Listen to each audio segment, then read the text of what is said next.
आज हम बात करने वाले हैं PT 365 के बारे में। इससे पहले बहुत लेक्चर आ चुके हैं और हमने 3.2.10 पे ओवर करा था लेक्चर। अब हम कंटिन्यू वहाँ से कर रहे हैं 3.2.11। तो आप चेकआउट कर सकते हो, पूरी प्लेलिस्ट है। अगर आपको मेरे को सोशल मीडिया फॉलो करना है तो इंस्टाग्राम और उसका टेलीग्राम का लिंक नीचे है डिस्क्रिप्शन पे, आप जाके चेकआउट कर सकते हो। इंस्टाग्राम पे मैं डेली न्यूज़ डालता हूँ, तो उसके आप चेकआउट कर सकते हो, लिंक इन द डिस्क्रिप्शन। और स्टार्ट करते हैं 3.2.11 लीचिन से। तो न्यूज़ में क्या है, उत्तराखंड फॉरेस्ट डिपार्टमेंट ने डेवलप करा है कंट्री का फर्स्ट लीचिन पार्क। कहाँ करा है, ये इम्पॉर्टेंट है, मुंशियारी उत्तराखंड में है ये जगह। लीचिन क्या है, एक कॉम्पोजिट ऑर्गेनिज्म है जो इमर्ज होते हैं एल्गी या cyanobacteria living among the filaments of the fungi, जो कि सिम्बायोटिक रिलेशनशिप पोजेस करते हैं। जो एल्गी नॉर्मली ग्रो होता है वो एक्वाटिक या एक्सट्रीमली मॉइस्ट एनवायरनमेंट में होता है। लीचेस जो होते हैं वो पाए जाते हैं ऑलमोस्ट हर सरफेस पे, स्पेशली रॉक्स पे पाए जाते हैं, या ईफोफाइटिस, जिसका मतलब है कि वो ग्रो हो सकते हैं किसी प्लांट पे other than plant, on other plant भी ग्रो हो सकते हैं ये लीचेंस। 20,000 से ज़्यादा इनकी स्पीशीज़ होती है लीचेंस की, जो वर्ल्ड में पाई जाती है। अगर इंडिया की बात करें तो 2714 का है उत्तराखंड में, और उसमें 600 स्पीशीज़ है लीचेंस की। ठीक है, ये उत्तराखंड में 600 स्पीशीज़ है, मोर देन 600 स्पीशीज़ है, और इंडिया में 2714 पाए जाते हैं। लोकल पार्लेंस में इनको बोलाता है झूला या पत्थर का फूल। लीचेंस जो ग्रो होते हैं वो बहुत ही, इनका ग्रोथ स्लो होता है और ये सेंचुरीज तक जी सकते हैं। मेजर यूज़ क्या होता है लिचेंस का, कि वो सेपरेट करते हैं मिनरल्स को। कैसे? इरोड करते हैं रॉक्स को, क्योंकि रॉक्स पे पाए जाते हैं। इनका की इंग्रेडिएंट्स होते हैं कुजीन्स में, और ये इंडिजिनस परफ्यूम में यूज़ होते हैं, कनौज में। सनस्क्रीन क्रीम से यूज़, मतलब में सनस्क्रीन क्रीम्स में यूज़ होते हैं, डाइज में यूज़ होते हैं, और मेडिसिन में यूज़ होते हैं। ये एक्ट करते हैं बायो इंडिकेटर्स। कुछ लीचेंस जो है टॉलरेट रहते हैं पोल्यूटेंट्स के, और कुछ नाइट्रोजन और सल्फर कंपोनेंट है, वाइल जो अदर्स हैं सेंसिटिव है presence of one of the both of these chemical. Filters जो हैं ऑब्जॉर्ब करते हैं, स्टोर करते हैं रेडियो एक्टिव सब्सटेंस, और यहाँ पे सेसमिन होता है, स्टोनियम कंपोनेंट होता है, विदाउट अपेरेंट हार्म। नेक्स्ट जो न्यूज़ है वो इम्पॉर्टेंट है, वो है इकोलॉजिकल सेंसिटिव एरिया पे है ये न्यूज़। तो सेवरल स्टेट एक्सप्रेस कर रहे हैं अपने डिज़ायर कि वो एक्सपेडिटेट करें notification ecological sensitive area western Ghats का। तो यहाँ पे ये इम्पॉर्टेंट है, वेस्टर्न घाट्स जो है वेस्ट कोस्ट पे आते हैं इंडिया के। तो यहाँ पे मैं दिखा देता हूँ आपको। वेस्टर्न घाट में 6 स्टेट आते हैं, पूछा जा सकता है एग्ज़ाम्स में, जिसमें गुजरात, महाराष्ट्र, गोवा, कर्नाटका, तमिलनाडु और केरला आते हैं। 1500 किलोमीटर का एरिया है जो वेस्टर्न घाट का है, या वेस्टर्न जो कोस्ट पे लाई करता है। और जान लेते हैं 6 स्टेट्स जो मैंने आपको अभी बताई वेस्टर्न घाट्स के, उनने पूछा है सेंटर से कि वो एक्सपेडिटेट कर दे प्रोसेस जो नोटिफाई करता है ESA, global biodiversity hotspot for clarity. 2018 में सेंटर ने इशू करा था एक ड्राफ्ट नोटिफिकेशन, जिसमें मेंशन करा था 56,825 स्क्वायर किलोमीटर वेस्टर्न घाट का, जो 6 स्टेट ने मॉडिफिकेशन के लिए मांग करी थी। और ये एक एडवर्स इफेक्ट करेगा स्टेट की इकोनॉमी पे। इससे पहले 2 कमेटी रिकमेंडेशन दी थी ESC पे, पर वो रिजेक्ट हो गई थी। तो ये कमेटी भी इम्पोर्टेंट है। पहला है के कस्तूरी रंजन कमेटी, 2012 में बनी थी, जिनने रिकमेंड किया था 37% वेस्टर्न घाट का डिक्लेयर होना चाहिए ESA। फिर सेकेंड कमेटी जिससे पहले बनी थी, और माधव गाडगिल कमीशन 2010 में बना था, और ये रिकमेंड करता है 64% वेस्टर्न घाट को डिक्लेयर करे ESA। तो यहाँ पे जो प्रपोजल आया था ESC का वो देख लेते हैं। प्रपोज इको सेंसिटिव एरिया जो स्टॉप करे पोल्यूटिंग एक्टिविटीज़ और डिफॉरेस्टेशन। तो ये एरिया 56,825 स्क्वायर किलोमीटर का सेंटर ने इशू करा है ड्राफ्ट नोटिफिकेशन। तो आप देख सकते हो फर्स्ट, सेकंड, थर्ड, फोर्थ। पहला जो ड्राफ्ट नोटिफिकेशन आया था 2014 में आया था, मार्च के 10 में, और सेकंड आया था September 4 2015, और थर्ड में आया था February 27 2017, और फिर एक साल बाद October 3 2018 में। और ये प्रोहिबिट करता है, ये और अगर EAC है तो प्रोहिबिट करता है mining, thermal power plants, red category जो हाई पोल्यूटिंग ऑफ इंडस्ट्री होती है, बिल्डिंग कंस्ट्रक्शन टाउनशिप जो 20,000 मीटर्स या उससे अबव होती है, एरिया डेवलपमेंट प्रोजेक्ट्स जिसमें 50 हेक्टेयर्स या उससे ज़्यादा दिया जाता है। तो ये इम्पोर्टेंट है। इको सेंसिटिव जोन क्या है? इको सेंसिटिव जोन ये इकोलॉजिकल फ्रेजाइल एरिया, ये एरिया विद इन 10 किलोमीटर्स के आते हैं from the PA national park या वाइल्ड लाइफ सेंचुरी। ये शॉक ऑब्जॉर्वर की तरह होते हैं और ट्रांजिशन जोन होते हैं जहाँ पे एरियाज ऑफ हाई प्रोटेक्शन रहता है टू लो प्रोटेक्शन। मतलब जैसे नेशनल पार्क तो आपका हाई प्रोटेक्शन एरिया आ गया, फिर एक ट्रांजिशन जोन होता है और फिर वो हाई से लो होता जाता है, और फिर जो हाई से लो का ट्रांजिशन जोन है वो इको सेंसिटिव जोन है। फिर आपका जो भी टाउन लाइफ स्टार्ट होती है, रूरल लाइफ स्टार्ट होती है। ये इसलिए होता है ताकि वाइल्ड लाइफ को प्रोटेक्शन मिले और बायोडाइवर्सिटी को प्रोटेक्शन मिले। नोटिफाई करा जाता है मिनिस्ट्री ऑफ एनवायरनमेंट के द्वारा, और ये एनवायरनमेंट प्रोटेक्शन एक्ट 1986 के अंडर होता है। और दूसरा है वाइल्ड कंजर्वेशन स्ट्रैटेजी 2002 का। सेंसिटिव कॉरिडोर्स होते हैं, कनेक्टिविटी, इकोलॉजिकल इंपॉर्टेंस पैचेस हैं, एरिया बियॉन्ड 10 किलोमीटर्स विद, इसमें इंक्लूड होते हैं ESZ पे, और ये प्रोवाइड करते हैं स्पेशल प्रोटेक्शन लैंडस्केप में, ठीक है। और landscape, biodiversity, wild life, historical value, regulate करते हैं डेवलपमेंट एक्टिविटीज़ और इंश्योर करते हैं सस्टेनेबल डेवलपमेंट ESC में। रिलेटेड न्यूज़ में क्या है, यहाँ पे जोनल मास्टर प्लान है जो Bhagirathi eco sensitive zone Uttarakhand ने अप्रूवल कराए। भागीरथी इको सेंसिटिव जोन जो स्टार्ट होता है गौमुख से उत्तरकाशी तक, वो नोटिफाई हुआ था 2012 में, और ये मैंडेट करता है उत्तराखंड गवर्नमेंट को प्रिपेयर करे ZMP जोनल मास्टर प्लान।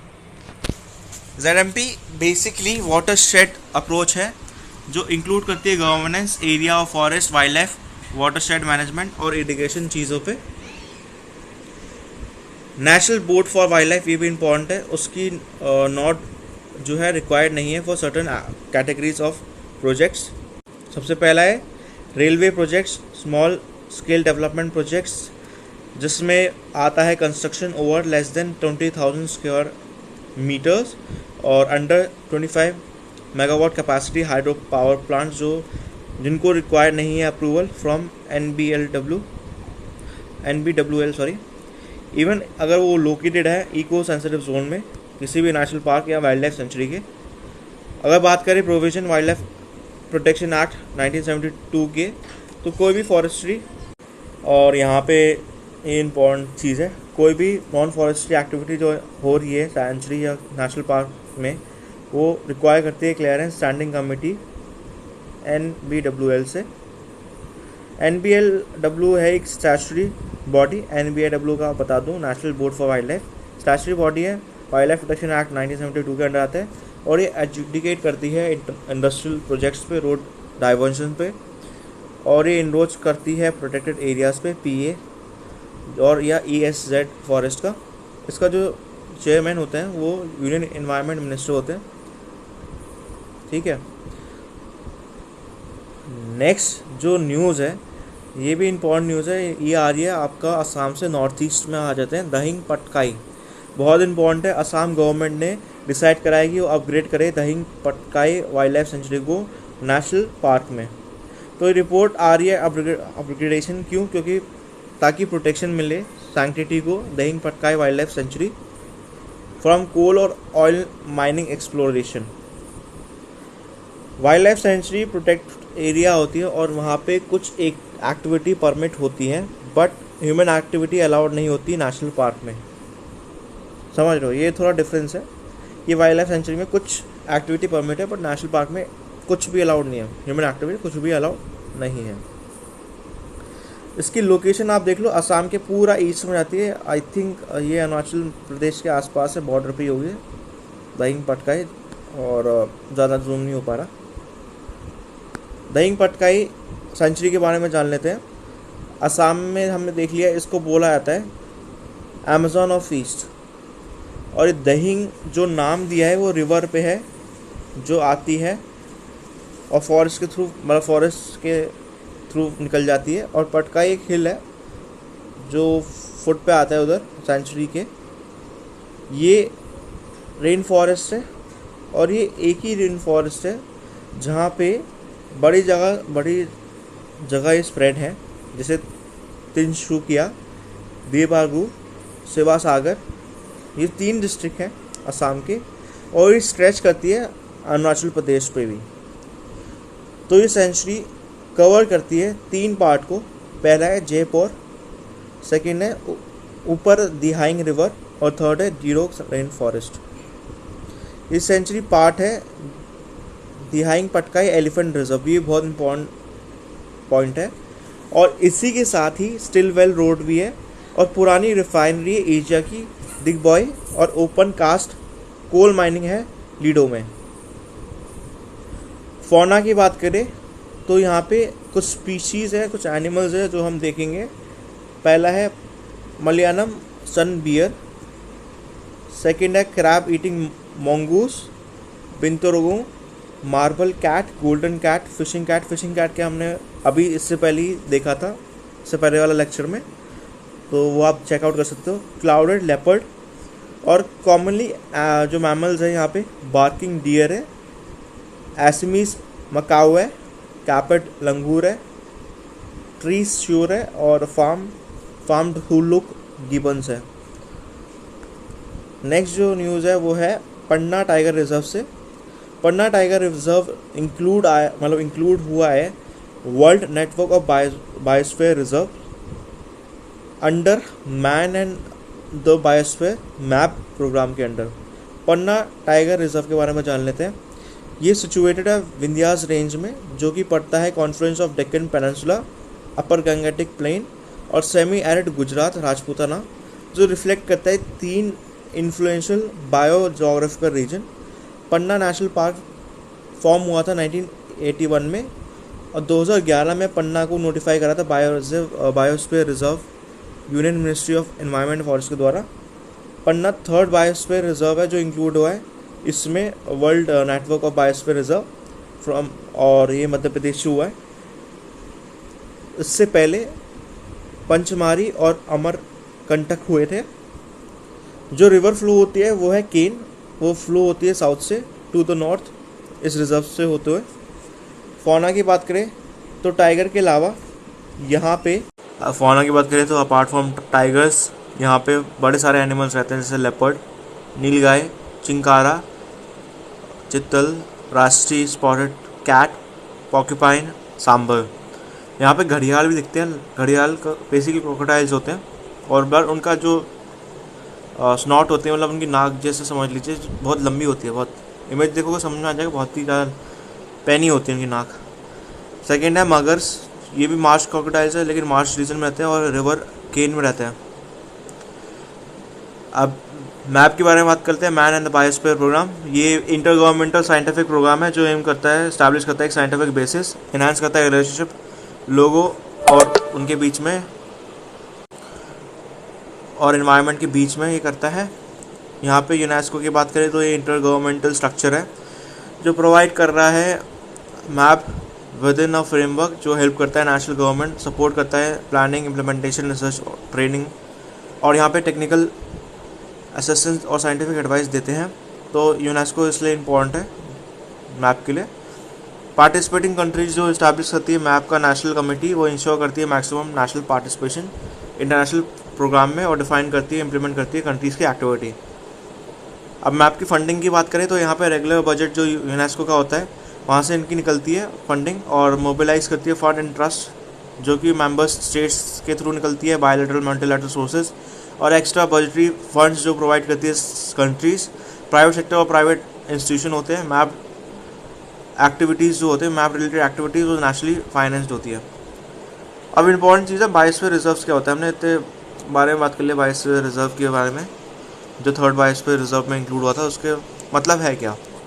और ये इंपॉर्टेंट भी है क्योंकि इन्वायरमेंट में ये बायोस्फीयर रिजर्व का पार्ट पूछा जा सकता है और कौन कौन से आ रहे हैं लिस्ट में।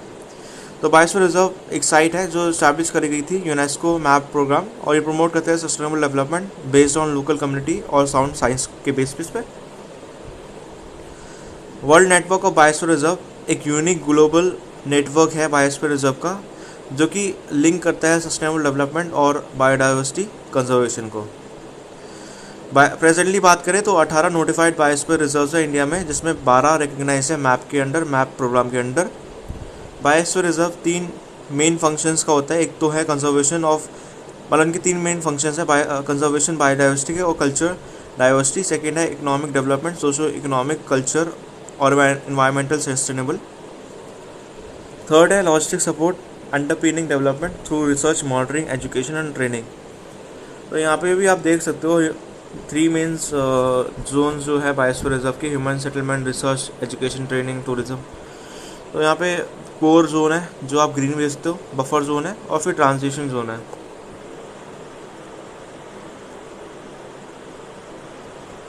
यहाँ पे लॉजिस्टिकल सपोर्ट की हमने देख लिया। ये फंक्शन परस्यू होते हैं बायोस्फीयर रिजर्व के 3 मेन जोन पे, जो हमने देख लिया है ऊपर ही, कोर जोन, बफर जोन और ट्रांजिशन एरिया। अब बायोस्फीयर रिजर्व इंडिया में कौन कौन से, ये भी बहुत ही इंपॉर्टेंट क्वेश्चन आ जाता है और पूछ लेते हैं कि कौन कौन से आए हैं इस साल, तो इसलिए हमें जानना ज़रूरी है। ये यूपीपीसीएस में और यूपीएससी में दोनों को भी पूछा जा सकता है, तो आपको स्टार्ट तो याद रहने चाहिए। तो ऊपर से स्टार्ट करते हैं, बिल्कुल जम्मू कश्मीर के पास से, हिमाचल प्रदेश के आसपास और जम्मू कश्मीर के आसपास से स्टार्ट करते हैं। यहाँ पे कोल्ड डेजर्ट है। फिर उत्तराखंड पे जाते हैं, नंदा देवी।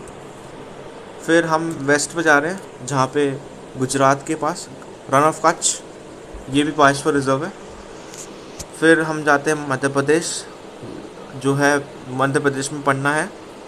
मध्य प्रदेश में 2 साइड है, पन्ना है और पंचमारी है, तो पी से दोनों स्टार्ट हो रहे हैं, तो याद रखते हो। साउथ में जा रहे हैं तो यहाँ पे आंध्र प्रदेश से आ रहे हैं, जो कि ईस्ट कोस्ट पे सेस्टचलम हिल्स है, इसका प्रोनाउंसिएशन आप देख लो ना। अगर बात करूँ केरला की साइड की, तो यहाँ पे नीलगिरी है, जो कर्नाटका और केरला के बॉर्डर पे है। और केरला में अगस्त्यमालाई है। तमिलनाडु में गल्फ ऑफ मन्नार है, बिल्कुल कोस्ट पे। और मैं ईस्ट पे जाऊँ पूरा, तो सिम्पाली नेशनल पार्क है आपका उड़ीसा में। और लेफ्ट में आपका छत्तीसगढ़ है, जहाँ पे अमरकंटक है, जो भी इम्पोर्टेंट है, हमने देखा था। बिहार में तो यहाँ पे आपका, बिहार में कुछ नहीं है यहाँ पे। वेस्ट बंगाल में देख लेते हैं, सुंदरबंस बहुत इंपॉर्टेंट है, ये भी बायोस्फीयर रिजर्व में आते हैं। नॉर्थ ईस्ट की बात करूँ तो अरुणाचल प्रदेश में दिबांग है। असम की बात करूँ तो मानस वाइल्ड लाइफ सेंचुरी है। सिक्किम की बात करूँ तो कंचनजंगा है, ठीक है।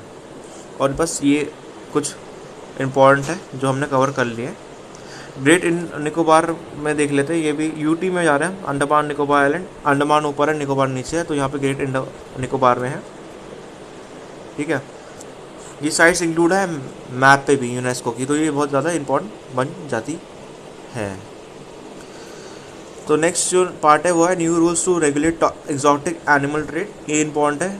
मिनिस्ट्री ऑफ एनवायरनमेंट ने अभी इशू करा है एक एडवाइजरी, जो स्ट्रीमलाइन करती है प्रोसेस, इंपोर्टिंग और प्रोसेसिंग एक्सोटिक लाइफ स्पीशीज़ जो इंडिया में है। एक्सोटिक लाइफ स्पीशीज़ क्या है, यहाँ पे प्लांट्स और एनिमल्स आते हैं जो कि मूव्ड होते हैं फ्रॉम ओरिजिनल हैबिटेट से नए हैबिटेट पे, इंसान का इंटरवेंशन की वजह से।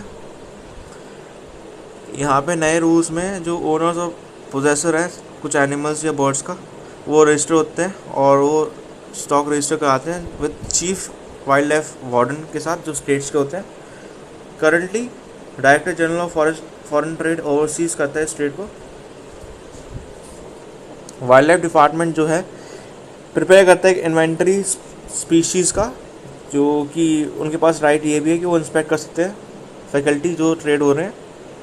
एक्सोटिक लाइफ स्पीशीज़ में एनिमल्स आते हैं जो अपेंडिक्स 1, 2, 3 साइट्स के अंदर आते हैं। साइट्स की फुल फॉर्म याद रखनी चाहिए, convention of international trade in environment endangered species of wild life, flora and fauna. ये इंक्लूड नहीं करते स्पीशीज़ जो शेड्यूल में होती है वाइल्ड लाइफ प्रोटेक्शन एक्ट 1972। ये बहुत इंपॉर्टेंट है। साइट्स एक लीगली बाइंडिंग इंटरनेशनल एग्रीमेंट है जो प्रोटेक्ट करता है प्लांट्स और एनिमल्स को। रिलेटेड यूज़ की बात करें तो यहाँ पे पहला है मनी लॉन्ड्रिंग का, जहाँ पे इलीगल वाइल्ड लाइफ ट्रेड होता है और रिपोर्ट कराया जाता है FATF के through, financial action task force. तो ये डिस्क्राइब करता है IWT illegal wild life trade, जो एक ग्लोबल थ्रेट है, और ये लिंक करता है ऑर्गेनाइज क्राइम जैसे modern slavery, drug trafficking, arms trade, और प्रोसीड करता है IWT around 23 billion per year globally. तो बहुत बड़ा इनका ट्रेड होता है और ये मनी लॉन्ड्रिंग लॉज अप्लाइड होते हैं वाइल्ड लाइफ ट्रेड पे। FATF इम्पॉर्टेंट है, ये एक इंटर गवर्नमेंटल बॉडी है जो इस्टेब्लिश हुई थी 1989 में। कॉम्बैट करती है laundering, money laundering, terrorist financing और अदर रिलेटेड थ्रेट जो इंटरनेशनल फाइनेंस सिस्टम में होते हैं। नेक्स्ट जो ऐप के बारे में बात करें वो है कर्मा ऐप। ये मोबाइल बेस्ड एप्लीकेशन ऐप है और ये एम करता है टर्टल कंजर्वेशन। इसमें 29 स्पीशीज़ आती है फ्रेश वाटर टर्टल्स की जो इंडिया में है, और टोर्टाइस की। टर्टल और टोर्टाइस में अंतर है वैसे तो, ये जिसने भी पढ़ा होगा GS पेपर 3 के वो उनको पता होगा। टोर्टाइस जो होते हैं वो लैंड में पाए जाते हैं और टर्टल्स मतलब आपके मतलब पानी में चलते हैं और लैंड में भी आ जाते हैं, हमने देखा है। कर्मा ऐप बेसिकली डेटाबेस है, आइडेंटिफाई करता है स्पीशीज़ को, और ये लोकेशन भी प्रोवाइड करता है नियरेस्ट रेस्क्यू सेंटर टर्टल्स की।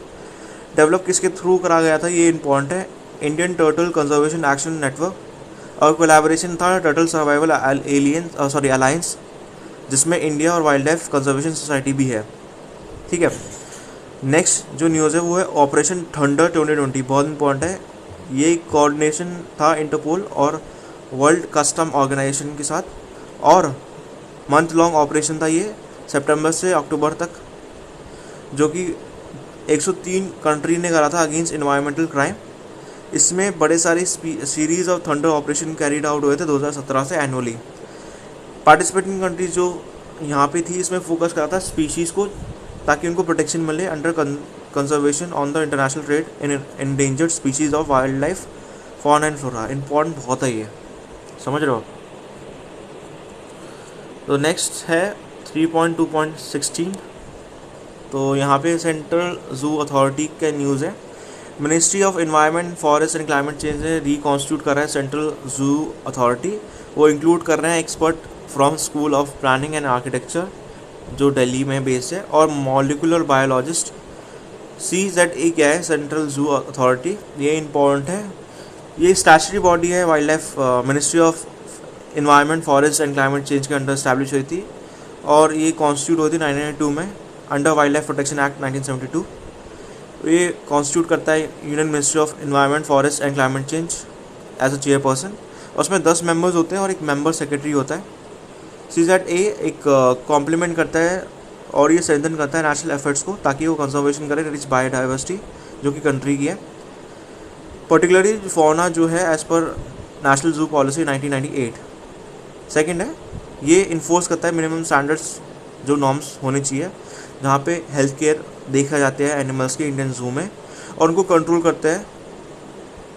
ये भी इंपॉर्टेंट है, अगर मान लो कुछ इल कंसीव जूज होते हैं उनको भी ये मॉनिटर करते हैं। फंक्शन क्या है CZA के, पहला ही एवेलुएट करते हैं, असेस करते हैं functioning of zoo with respect to norms जो उनके हैं। सेकेंड है, ये रिकोगनाइज करता है डी रिकोगनाइज जूस को, और यहाँ पे थर्ड है, आइडेंटिफाई करता है endangered species wild life animals के for the purpose of captive breeding, और असाइन करता है रिस्पॉन्सिबिलिटी जू का।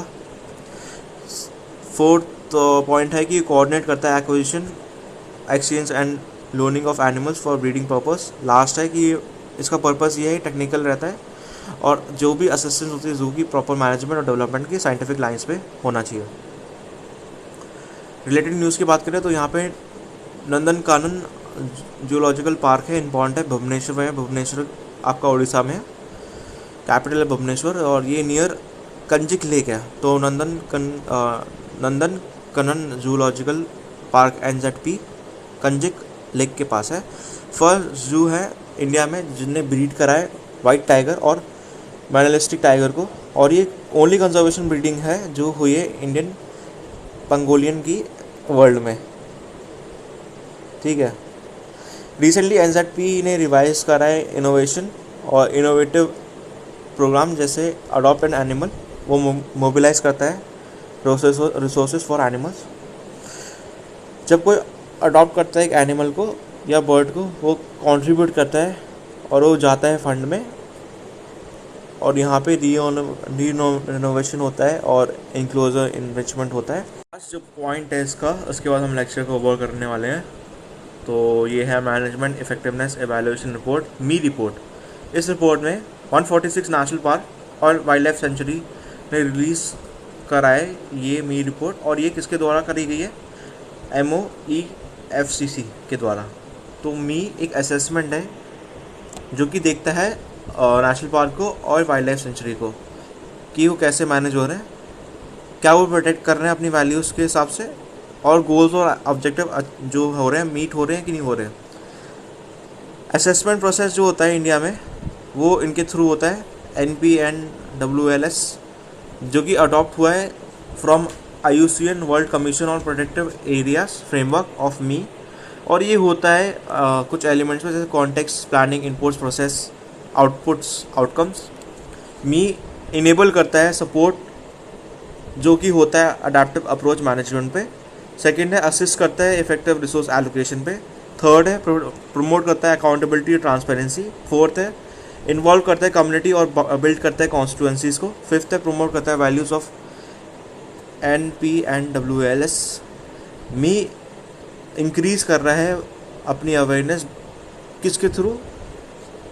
गवर्नमेंट और इंटरनेशनल बॉडीज़ के थ्रू, जो कि स्ट्रेंथन करते हैं इसकी स्ट्रेंथ और weakness of PA management system. Protected areas है PA एब्रिविएशन जो है। हाईलाइट क्या है रिपोर्ट की? ओवरऑल मी का जो स्कोर है वो 62.1% है, जो कि हायर है देन ग्लोबल मीन जिसका 56% है। रेटिंग वाइज की बात करूँ तो 13% PA वेरी गुड कैटेगरी में आते हैं, 52% जो है PA वो गुड कैटेगरी में आ रहे हैं, और 29% PA फेयर कैटेगरी में आते हैं, बट जो 6% है वो अभी पुअर कैटेगरी में आ रहे हैं। अगर हाईएस्ट मी स्कोर की बात करें तो मिला है तीर्थाटन वाइल्ड लाइफ सेंचुरी और ग्रेट हिमालयन नेशनल पार्क, ये हिमाचल प्रदेश में है। और बॉटम की बात करो तो टोटल WLS UP कपारस और VLS जो है UP कपारस और VLS और हरियाणा जो बॉटम में आ रहे हैं। PA वो चीज़ है जो जहाँ पे ह्यूमन ऑक्यूपेशन और एक्सप्लॉयटेशन रिसोर्सेज का बहुत लिमिटेड होता है। ये डिफाइंड है वाइल्ड लाइफ प्रोटेक्शन एक्ट के अंडर 1972, जहाँ पे आते हैं national park, sanctuary, conservation, community reserves. Present की बात करूँ तो इंडिया के पास नेटवर्क है 903 PA का कंट्री में, जिसमें 5% ये कवर करता है टोटल जोग्राफिकल एरिया का। अब टाइप्स ऑफ प्रोटेक्टेड एरियाज़ की बात कर लेते हैं। हमने इतनी बारे में बात करा wild life century, national park, community reserves और टाइगर रिजर्व।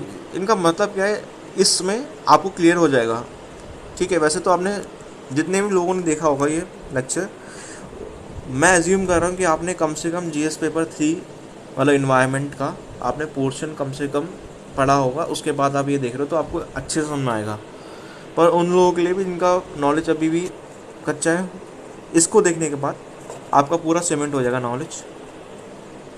पहला है wild life century. Wild life century एक एरिया है जहाँ पे एनिमल हैबिटेट्स आते हैं और उनकी सराउंडिंग होती है जो प्रोटेक्टेड होते हैं किसी भी सॉर्ट ऑफ डिस्टर्बेंस से।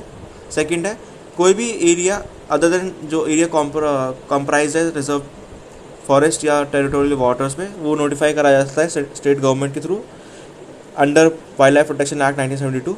कुछ यहाँ पे रिस्ट्रिक्शन है ह्यूमन एक्टिविटीज़ में जो अलाउड नहीं है इनसाइड दिस सेंचुरी एरिया, जो कि बताई गई है WPA 1972 के अंडर।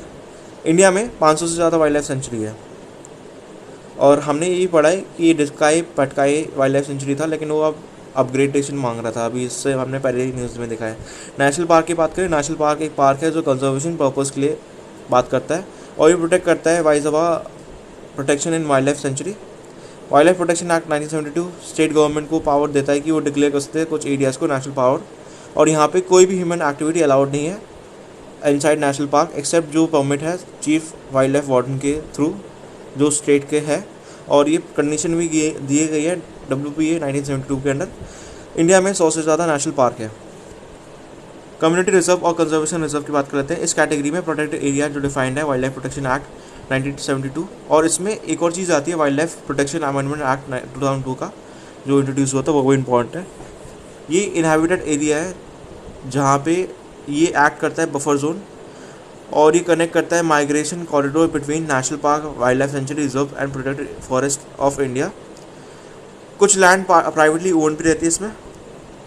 कुछ जो डिजिग्नेट एरिया होते हैं वो कंजर्वेटिव एरियाज़ होते हैं जहाँ पे इनहेबिटेड कम्प्लीटली होता है, और ये स्टेट गवर्नमेंट के या गवर्नमेंट ऑफ इंडिया के थ्रू ओन होते हैं। और यहाँ पे कुछ कम्युनिटीज़ होती हैं जो रहती हैं, लोकल कम्युनिटीज़ जो होती हैं। स्टेट गवर्नमेंट कंसल्ट कर सकते हैं सेंट्रल गवर्नमेंट के साथ और लोकल कम्युनिटीज़ के साथ, ताकि वो डिक्लेयर करें कोई सा भी एरिया कंजर्वेशन एरिया या conservation reserve. Currently 127 community reserves है इंडिया में, और मैक्सिमम जो है वो मेघालय में।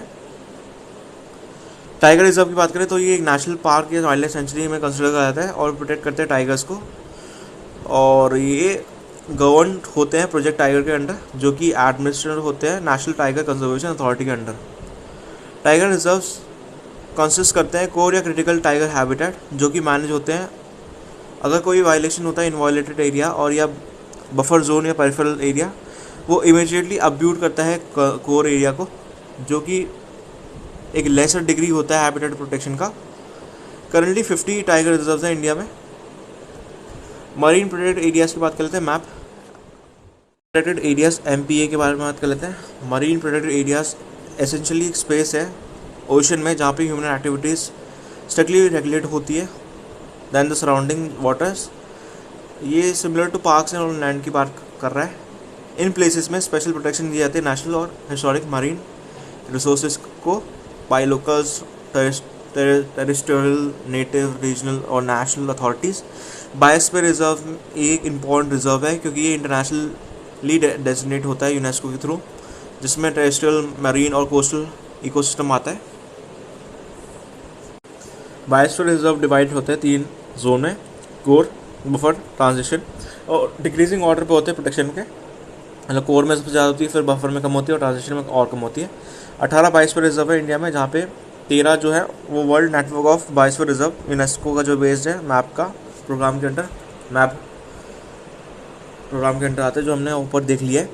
बर्ड सेंचुरी की बात करें तो बर्ड सेंचुरी नेचुरल फैसिलिटीज़ है जो कंजर्वेशन करती है बर्ड्स और नेचुरल हैबिटेट की, और 70 से ज़्यादा बर्ड सेंचुरी है इंडिया में। नेशनल कंजर्वेशन जोन की बात करें तो नेशनल कंजर्वेशन जोन कॉन्स्टिट्यूट करता है फ्रेश कमेटी जो असेस करता है सब रीजनल प्लान्स, प्रोटेक्ट करता है NCZ, जो कि कंसिस्टेंट रहता है रीजनल प्लान्स और प्रिपेयर कराता है national capital regional planning board के थ्रू। ये इसका इंपॉर्टेंस ये है कि ये बहुत इंपॉर्टेंट रहता है नेशनल कंजर्वेशन जोन के लिए, और ये भाग करता है कंजर्वेशन दैन रियल एस्टेट।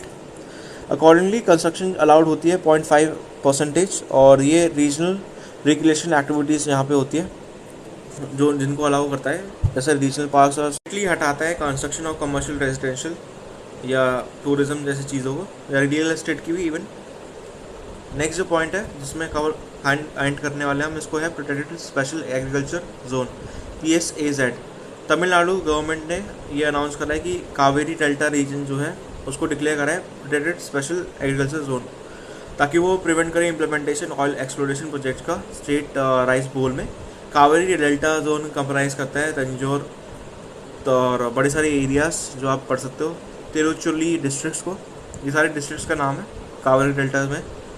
और डिक्लेयर करते हैं अगर PSAZ तो ये इंश्योर करते हैं पर्टिकुलर रीजन को, मतलब यहाँ पे कोई नया प्रोजेक्ट नहीं आए जो कि हाइड्रोकार्बन से रिलेटेड हो, तो ये इसलिए इसका